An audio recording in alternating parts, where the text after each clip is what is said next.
So the game of ice hockey continues to evolve every year to a game that's much faster and really has become a puck possession game rather than a chip and run game like we've been playing for many, many decades.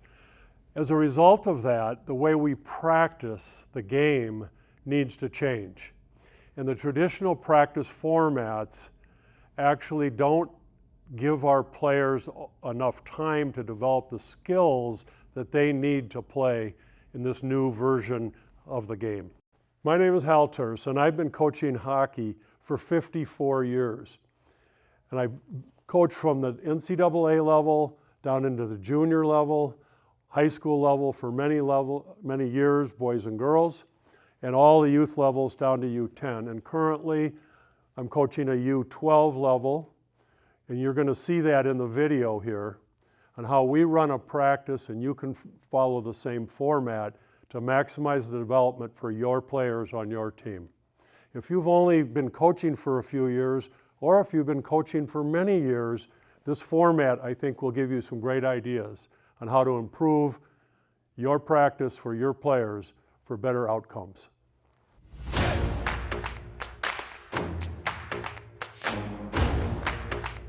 So the term on task, I define this as players that are doing something that will help them become better, improve their skills, individual skills and or their team skills, and typically at game speed.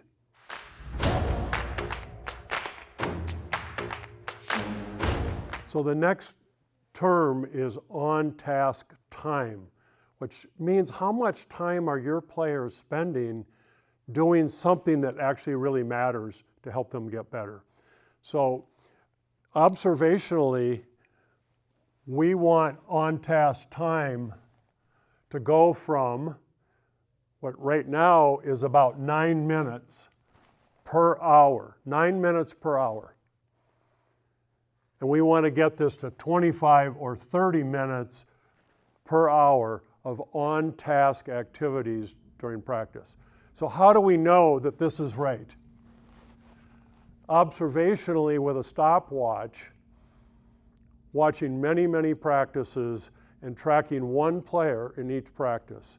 We see it in our rink. I've seen it in rinks all over the Twin Cities in Minnesota. And my friends in Canada observe the same thing that's going on there. And there's other coaches across the country that are doing the same thing. 9 minutes, that's shocking. And that's high school level all the way down. So if we can get from 9 minutes to 25 to 35 minutes, the kids are getting 3 times as much benefit out of that 60-minute ice time. So as we get into the format, I want to give you a couple of goals or objectives. Number one is 25 to 35 minutes of on-task activity during your practice session.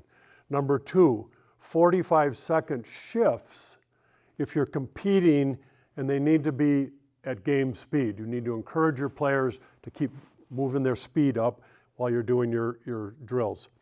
And then again, it's replicating game speed, which is so important. It's hard to do in practice, but we're going to show you a couple ways where that'll work.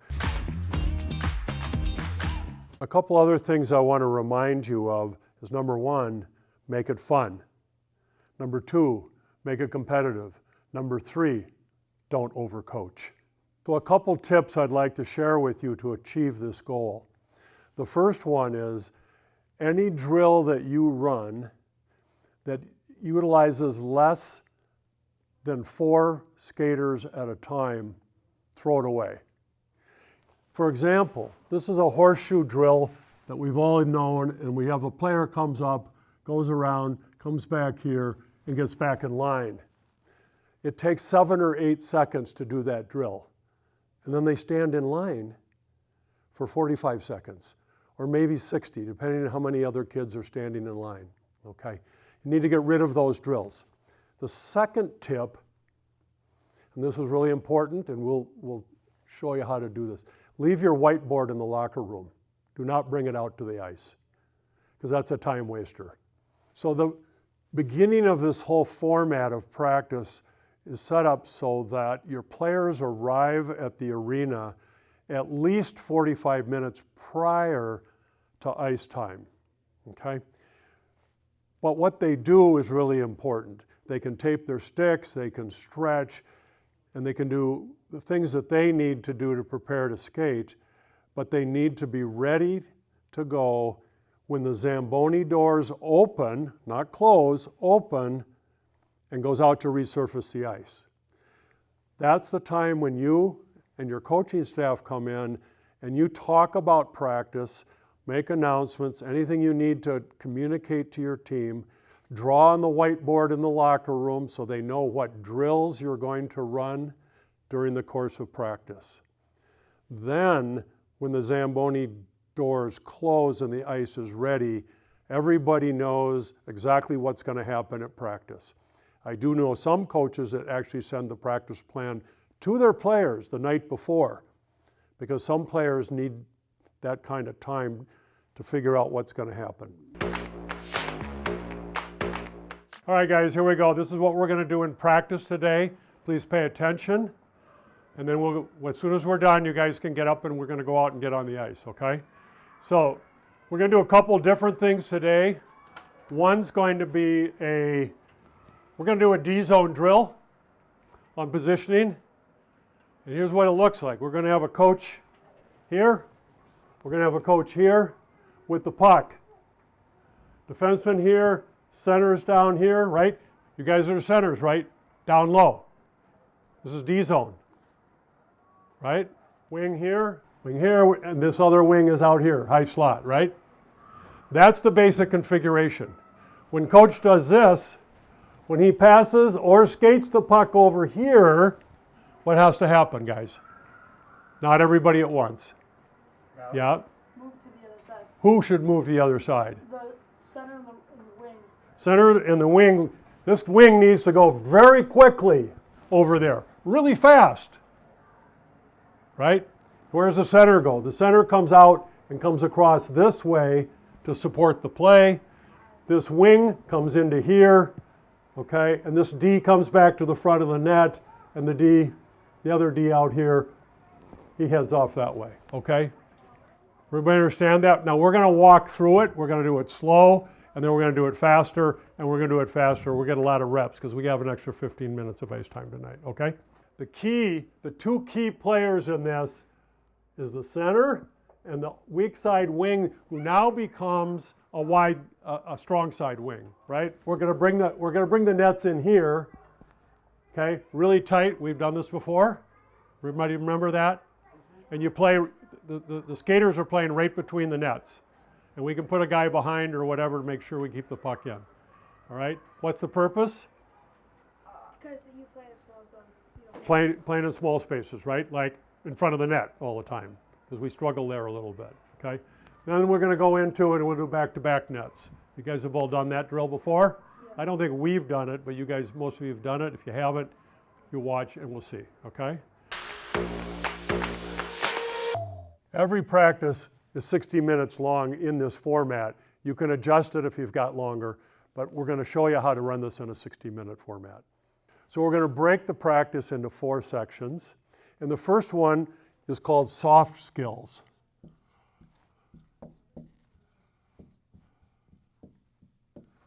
And it'll be 20 minutes long. So soft skills are those things that we really have a hard time teaching in practice. These are the kinds of skills that we learn playing outdoors with our buddies.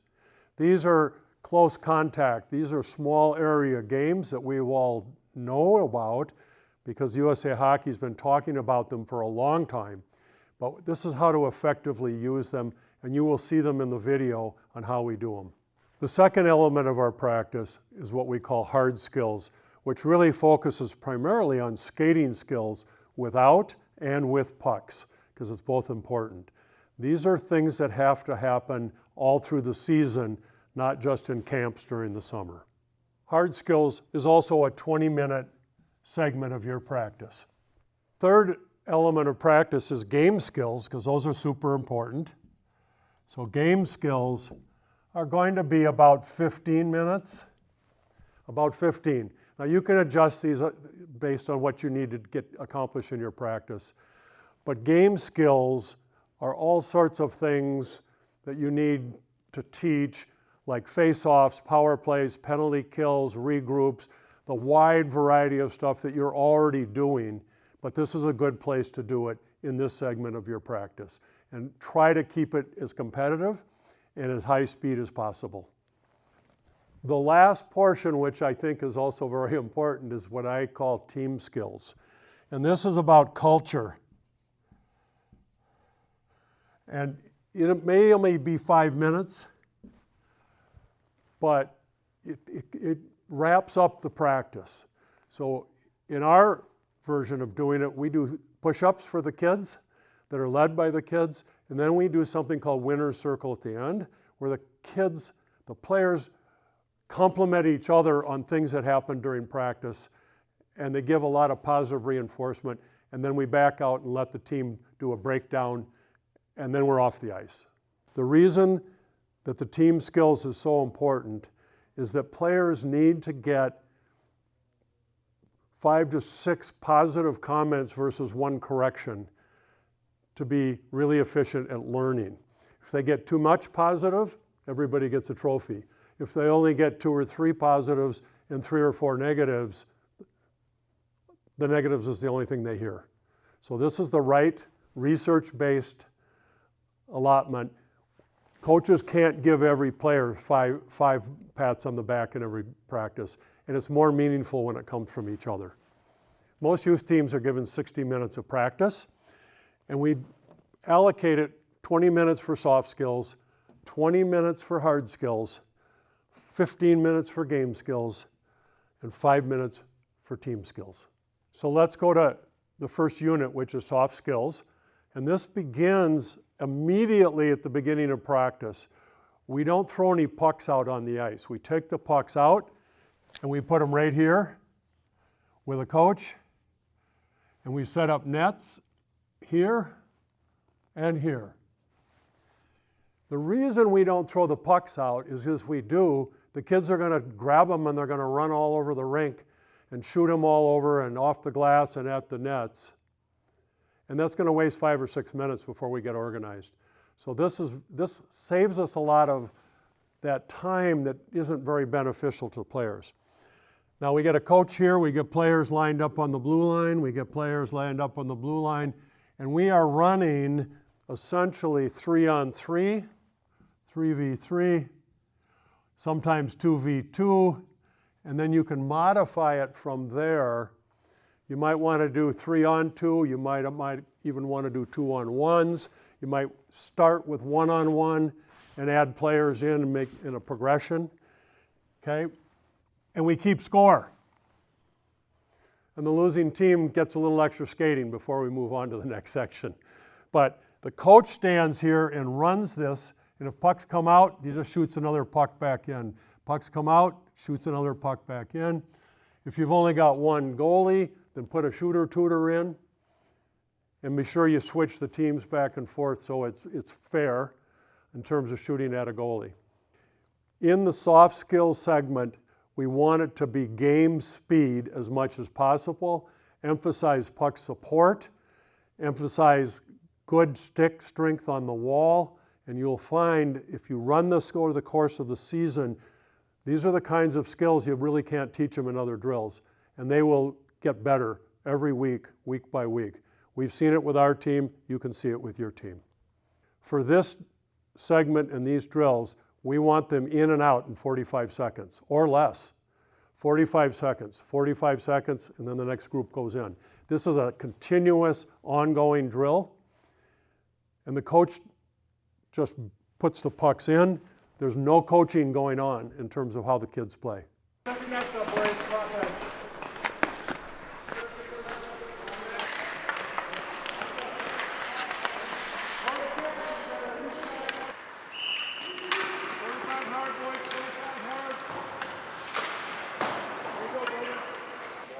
These kids are about halfway through the season now.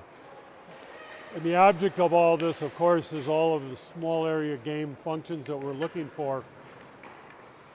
But It's the play along the wall, the pass and go, quick passing, puck support, all this stuff is incorporated in this. That's really hard to simulate in a practice situation, which we really want to make this look as much like a game as possible.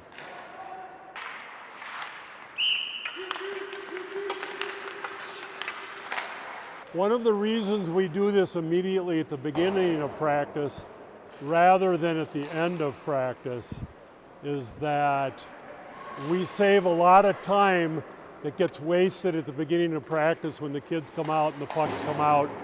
It probably takes 5 to 7 minutes to get actually the practice organized. This way, we save that time from being wasted for the most part, and we get right into activity that matters as we're trying to push our activity level up to about 35 minutes if possible during a 60-minute practice.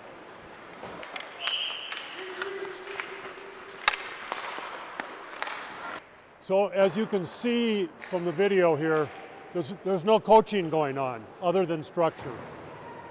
And we do this because the kids need to figure out a lot of this stuff on their own. But we do have some guidelines in all the different games we play. It might be they have to pass 3 times. It might be nobody passes, which forces a whole different kind of puck support. Sometimes they have to only shoot a one-timer. There's all sorts of ways you can configure this piece to get a lot of benefit out of it. But the key point I'm trying to make here is there's no coaching going on. It's just organization. That's it.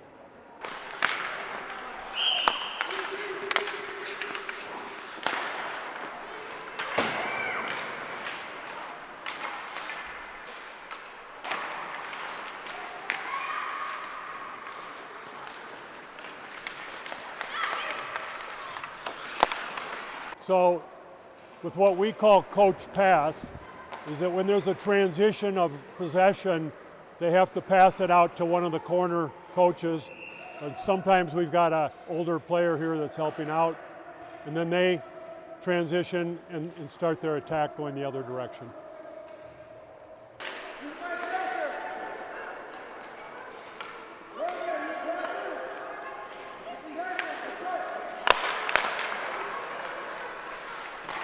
So in this version of the game, we're having them regroup behind their net with an extra player. So on possession, they now have to come back behind their net, but nobody can go back there except for the designated player. So it's a transition, regroup, and attack the other way.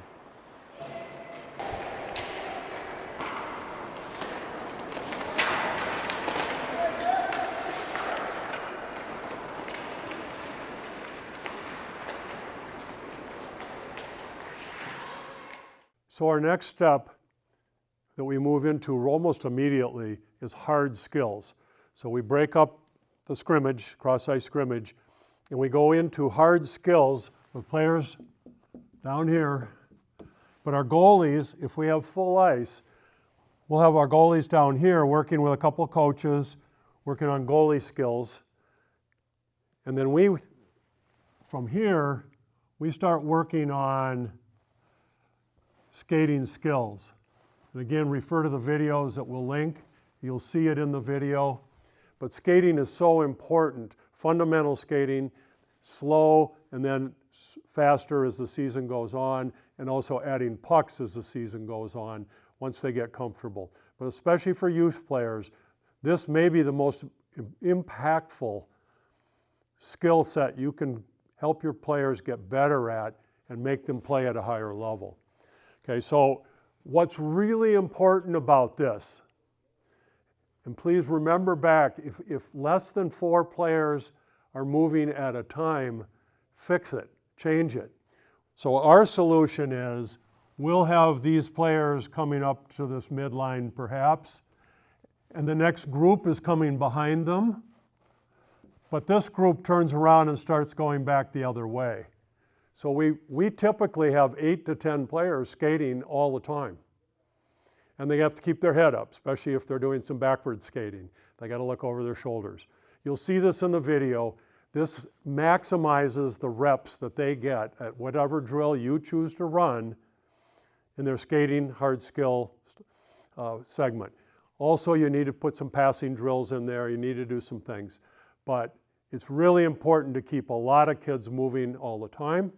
And while they're doing their skating drills, coaches need to kind of identify the players that are struggling a little bit and get them to bend their knees a little bit more. Players like to cheat on their skating drills if they're uncomfortable. Help them get comfortable at a higher level. And give those kids that need it a little extra attention. Don't just stand and watch. Feedback is critical to development. We're going to the far blue line and we're going backwards. Backwards, low, and then stay out there, and then we'll all come back. There we go. Let's go. Backwards, low. Start off going backwards.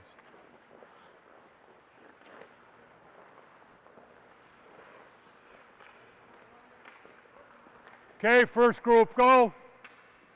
First group, go.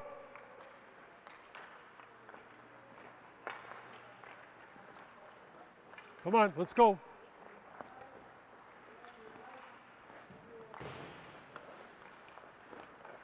Brogan, just relax. Okay, now we're going to them high. Get as high as you can. This is a great drill for outside edges and balance. At the beginning of the season, most of these kids could hardly do this drill.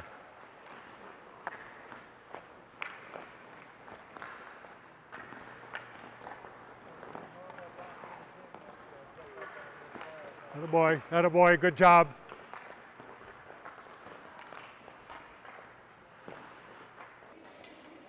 Come on, get going, boys.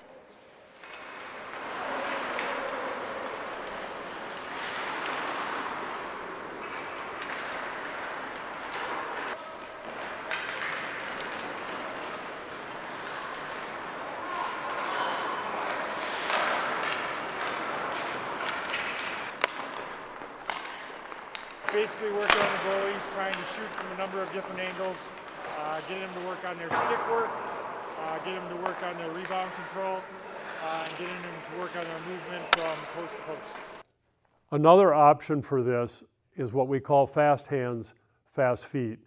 And if you're in mid-season and you want to take some time and do that, it requires multiple nets on the ice. It's actually, the kids really enjoy it, but it also gets them to really think about being quick with their hands and with their feet. See the link in the video down below. So let's now jump into our game skill segment, which, as you can see, is allocated about 15 minutes of time. But for on task, we want to try to get as close to 10 minutes of on task activity for each player in the team. Okay? So one of the most common drills that we would do would be a breakout with a regroup and neutral ice. And if you're going full ice, you might want to do a double regroup, which is what you're going to see in the video. If you're on half ice, it's just a single regroup and then attack back 3-on-2. And you can enhance that by putting pressure, forechecking pressure or back pressure, depending on which format you're in. This is a pretty common drill and a pretty important one. And remember, you want to keep this at game speed, so when the whistle blows to end the drill, the next guys are sliding out and they're getting ready to go right away. So there's a minimum amount of downtime. So if you've got 3 lines on your team and 4 to 6 D, they're going to get plenty of activity over that 15 minutes. Game speed. Try to keep them at game speed all the time. Send in pressure to do certain things to force the defenseman to make decisions. Decision making is really important. The game doesn't always go the way we diagram it on our whiteboards. So make it variable, make them keep their heads up and make decisions. So while we're doing this drill, the players are learning D-zone coverage and positioning. They're learning angling. They're learning body contact as necessary if we've got forecheckers on top of them. They're also learning to pass well and timing. Hey, regroup! Regroup! 3-on-2! 2 regroups! All 3 at a time. Well, you start with it. You give them a pass, you go all the way to the other side. Regroup. regroup, back 3 on 2. All three go.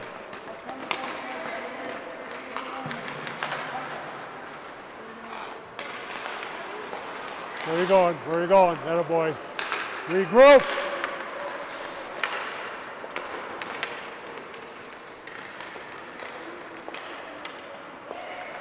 Attaboy.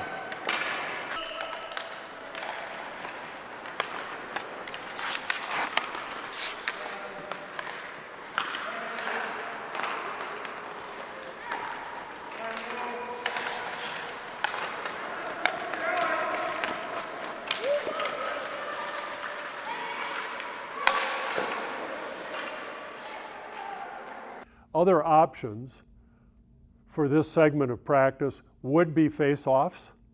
They could be 5-on-5, 5-on-4, 5-on-3, 6-on-4. All those things that happen in games, you need to practice them, okay? So those, when you're doing that drill, you've got 2/3 of the team working all at one time. Drop the puck, we play at game speed, we play it out. We get the next kids come in, they do it also. There's an awful lot of variety of things that we need to work on to help the kids understand what their roles are in a variety of scenarios. Those first face-offs might be in zone, but we also might want to do them in neutral ice and have assignments. And winning the draw is very important. You've got to spend time with your centers teaching them how to handle a face-off, to regain possession of the puck, because possession is what we want. One of my favorite drills, and I think it's really important, are 2-on-1s. Now 2-on-1s can be zone entries, which most kids don't execute very well because they wait till they run out of time and space to make the pass. But the others are coming out of the corner, which you'll see in the video, or coming off the half wall, could be coming from behind the net. So we like to say that 2-on-1s and 3-on-2s, one high, one low, one fast, one slow. Otherwise, you just get a line that goes down and it's very hard to execute and get off a good scoring chance. Coming out of the corners, it's pass and go. Pass and go. Don't pass and stand. Okay, so it's pass, pass, come around, get a good shot on goal. A lot of reps. It takes a lot of reps to get the kids to learn these basic fundamental relationships, because hockey is a game of common reoccurring situations. And we have to give them a lot of reps in practice of these common reoccurring situations. So in your practices for a whole week, your game skills might be different in every practice. But the first two elements should remain the same.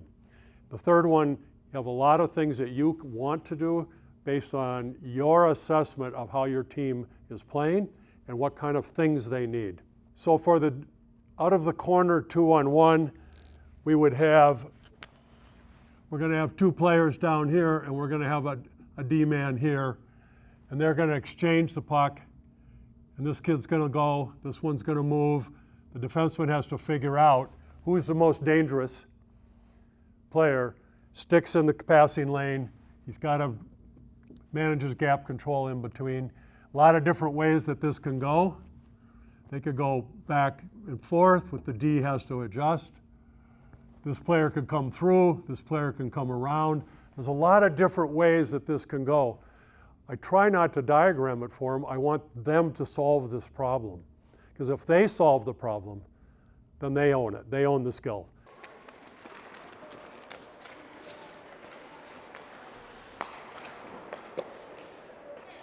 Okay, dig it out. Do something different next time.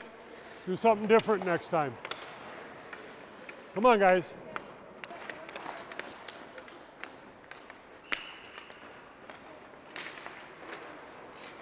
Ooh. Okay, let's go. Drop in the corner here. Okay, remember? Hey, guys. Give and go, right? Or give and stand. But give and stand doesn't work. So pass and move. Go. Attaboy.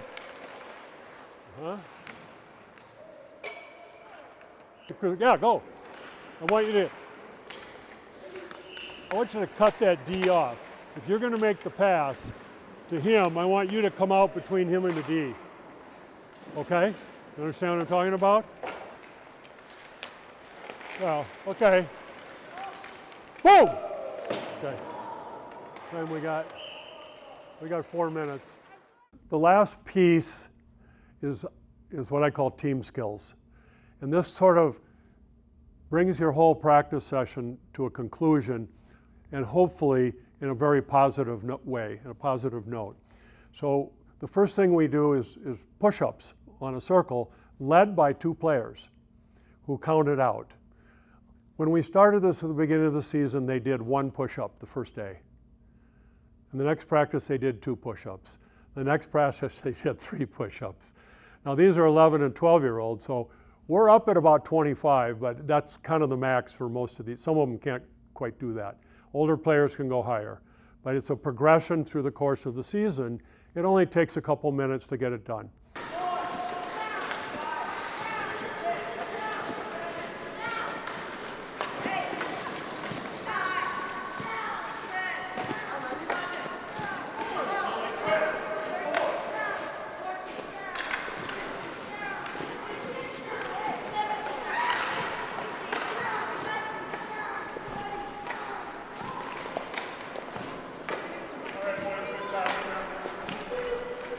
We get them all together right afterwards, and we go to winner's circle.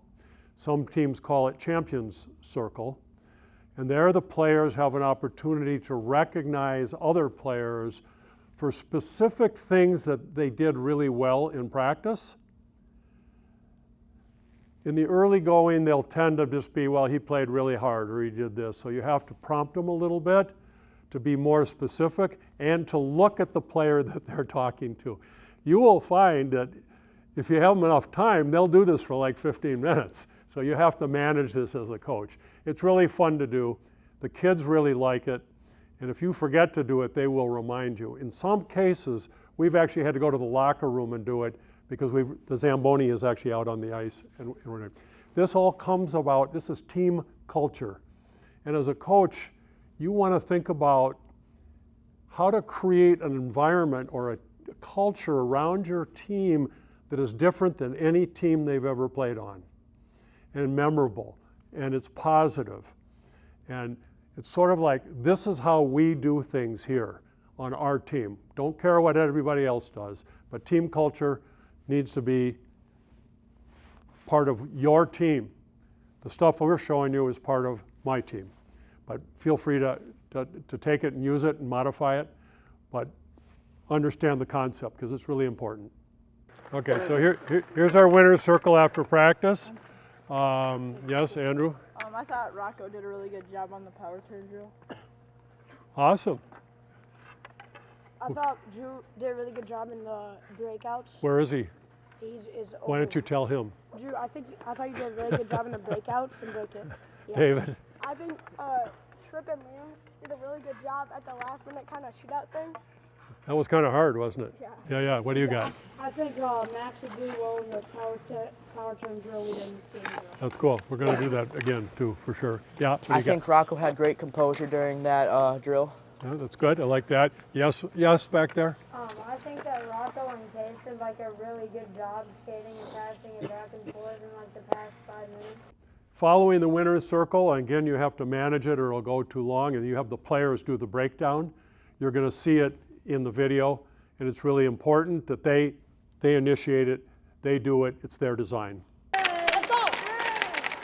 1, 2, 3! So here we are at the end, and I want to recap total time on task. Really important. So I'm going to go back here to the board, and for soft skills, really it's about 10 minutes. It depends on how many players you actually have on ice. If your roster is only 13 or 14 kids, it'll be more. If you've got 18 kids, it's going to be a little bit less, okay? And you got to keep them moving. Important to keep them moving. Hard skills, in 20 minutes, they should get 15 minutes of on-task time. Okay, now remember, the average practice only gets 9. So we've already surpassed that by quite a bit. okay? Then we go to game skills in 15 minutes. The goal would be to try to get 10 minutes, depending on which drills you're running. Sometimes you got to slow down and do some instruction on the ice. That's cool. And then, of course, in the team stuff here at the end, they're all doing it for 5 minutes. They're all engaged. When you're all done, you got 10, 15 to 25, that's 35. That could potentially be 40 minutes of on-task activity instead of 9. And your players are going to love it. They're going to love coming to practice, and that's really important. In closing, I hope you can see how all of this format and how this fits together can benefit your team. That was the intent of putting this video together. My name's Hal Tearse. I've been coaching for 54 years, and this is how we run our practices, and I can tell you, it works.